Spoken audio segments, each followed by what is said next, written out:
sommes de retour sur le plateau de Téléfinance et nous accueillons tout de suite Éric Galliègue, président de Valcan Expertise. Bonjour Éric. Bonjour Louis-Antoine. Bonjour, merci beaucoup d'être avec nous ce matin. Éric, je rappelle que vous êtes président de Valcan Expertise et qu'on vous retrouve tous les vendredis matin sur notre plateau pour votre bilan de la semaine, un bilan qui est sous l'œil macro, micro, géopolitique. Et bien aujourd'hui, après cette semaine, quel est votre bilan, Éric ? Le bilan est relativement neutre, on a une stabilisation donc, des marchés avec donc une légère baisse sur le S&P 500, une légère hausse sur les actions européennes. Donc globalement on fait une pause en fait après la très forte hausse des 2 semaines précédentes et l'euro a continué de progresser avec une hausse de 2,2%. Il s'est retrouvé à 1,04 et il partait de 0,96. C'est quand même une hausse de 7%, 7 à 8% en 6 semaines, c'est considérable. C'est considérable, pourtant si on s'attarde 30 secondes sur le graphique, Éric, on voit que les variations depuis un an sont toutes négatives.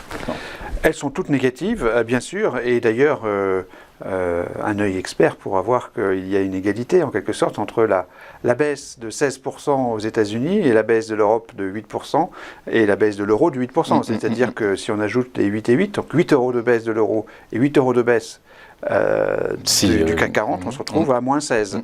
Donc on a reproduit finalement la baisse des États-Unis, sauf que notre baisse, on l'a faite pour moitié par le taux de change. Par le taux de change, oui, c'est important de le noter. Merci Éric pour cet œil, cette analyse. On va faire le tour des actualités que vous avez choisi de nous commenter. On va commencer par le plan d'austérité au Royaume-Uni. Oui, c'est une annonce qui a été faite donc par le nouveau chancelier de l'échiquier, complètement à l'envers, à l'inverse de ce qui a été annoncé il y a 2 mois, enfin 1 mois ou 2. Enfin, c'est assez invraisemblable de se trouver dans une telle situation, ce qui montre la difficulté donc, de ce pays. Donc on a effectivement un budget d'austérité extrêmement dur, comme savent le faire les Anglais, avec donc des impôts qui augmentent, des dépenses publiques qui sont contraintes et qui sont réduites, et donc un effet de 55 milliards sur plusieurs années. Donc c'est de livres. Donc c'est une, comment dire, un effet bien sûr négatif pour le scénario de marché, puisque ça va rajouter de l'austérité publique à la récession de l'économie privée en quelque sorte. Donc c'est pas bon pour la conjoncture économique, et bien sûr on considère, on affecte d'un signe négatif cette actualité. Oui, bien sûr. À l'issue de cette présentation de ce budget, le ministre des Finances expliquait que de toute façon l'Angleterre était allée entrer en récession en 2023. Donc bon, effectivement, rien ne va plus depuis le Brexit au Royaume-Uni. Elle est en récession. On va poursuivre votre actualité avec le marché immobilier aux États-Unis qui est à la peine. Alors ce marché immobilier va être à la peine. Il commence tout juste à baisser en termes de prix. Alors tout dépend comment on le mesure. Il y a l'ancien, il y a le neuf, il y a des indicateurs avancés. Ici j'évoque un indicateur avancé, l'indicateur de la National Association of Home Builders aux États-Unis, qui fait un peu foi en quelque sorte et qui montre la chute considérable donc, de cet indicateur qui est fondé sur les déclarations donc, des membres de cette association et qui considère que le futur est noir. Voilà, en gros. Donc on est revenu quasiment au niveau de la crise de 2020, donc de la crise sanitaire, pour dire l'importance de cette crise qui se profile seulement.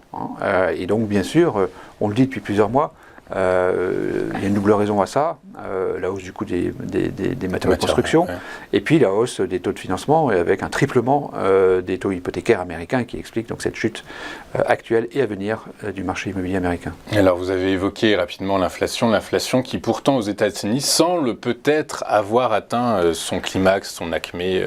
Alors oui, on a atteint le zénith déjà, il a été passé et dépassé depuis quelques mois en fait, que ce soit sur le CPI ou le PPI, donc comme on dit, donc l'indicateur des prix à la production qui a été publié cette semaine et qui montre donc un plafonnement aussi, voire une baisse du rythme d'accélération donc des prix à la production. C'est bien sûr plutôt une bonne nouvelle, ça vient attester d'une forme de retournement de l'inflation, qui était d'ailleurs évidemment prévu. Ceci est tout à fait normal.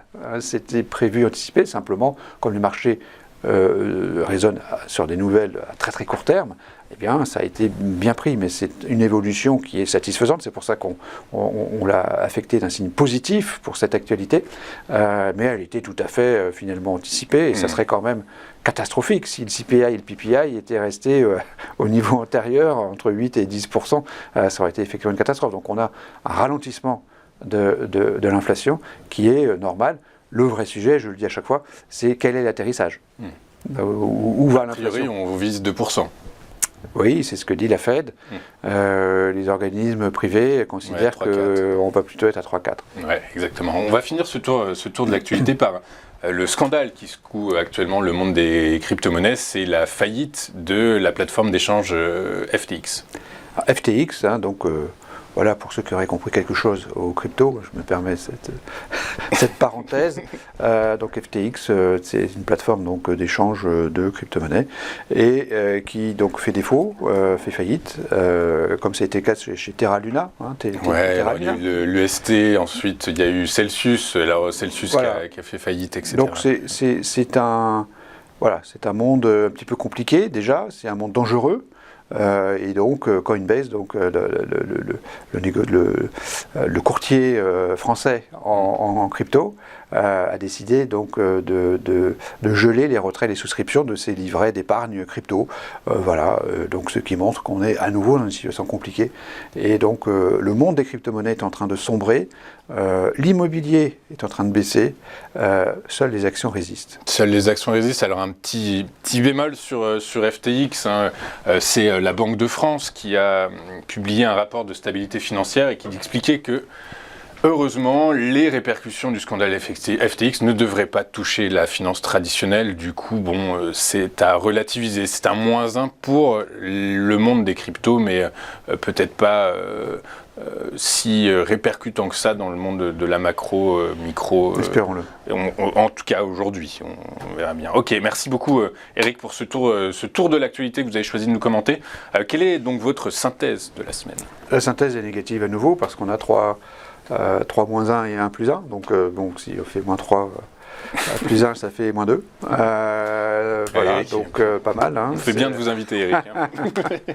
Donc 2 mauvaises nouvelles au chapitre financier donc, des actualités, à savoir l'indice NHB qui est un indicateur avancé de l'immobilier, qui fait partie de la finance. La crise des cryptos qui s'aggrave, c'est quand même oui, bien sûr, de toute façon. Négatif. Et puis en termes économiques, donc, le plan d'austérité qui s'ajoute à la récession britannique, donc ça va chauffer en 23 en Grande-Bretagne. Et le seul point positif, c'est effectivement le sentiment que l'inflation effectivement rentre sous contrôle et qu'on n'est pas dans un délire hyper-inflationniste. Après, il faut voir où on va. Est-ce qu'on s'arrête à 3-4 ou à 2 ? Est-ce qu'on revient à 2 ? Est-ce qu'on s'arrête à 3-4 ou 5 ? L'inflation 2023 en Europe, c'est 5%, annoncé par la Commission européenne, donc la prévision de la Commission européenne, donc c'est effectivement le vrai sujet, c'est ça. Le vrai sujet, effectivement, c'est l'atterrissage de l'inflation. Du coup, dans cet environnement, quelle est votre recommandation d'investissement sur se tenir à l'écart ? Alors, on est toujours à l'écart. On est, bien sûr, nous sommes surpris de la phénoménale hausse des cours depuis le 1er octobre. Elle est d'autant plus phénoménale que l'euro a beaucoup progressé, c'est-à-dire qu'on a une hausse de l'euro, du CAC 40 en dollars depuis le 1er octobre, qui est de 24%, ce qu'on a vécu très rarement au cours des 40 années d'existence de cet indice, et qui ne peut être expliqué ni par un phénomène de taux, puisque les taux sont restés globalement à peu près stables sur la période, ni par les bénéfices qui ont été révisés en baisse sur la période, ni par un effondrement du prix des matières premières, puisque le prix des matières premières est stable, voire à monter sur la période.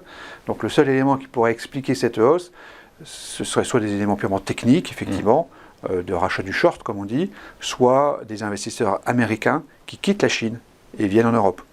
Et pour acheter des actions européennes quand on est américain, il faut acheter des euros, ce qui expliquerait donc la hausse conjointe de l'euro et des actions européennes. Ça a du sens. Ok, très bien. Merci Eric pour cette explication. Je rappelle que vous êtes président de Valcan Expertise et qu'on vous retrouve tous les vendredis sur notre plateau. On va marquer une pause et juste après, nous ferons un point bourse. A tout de suite sur Téléfinance.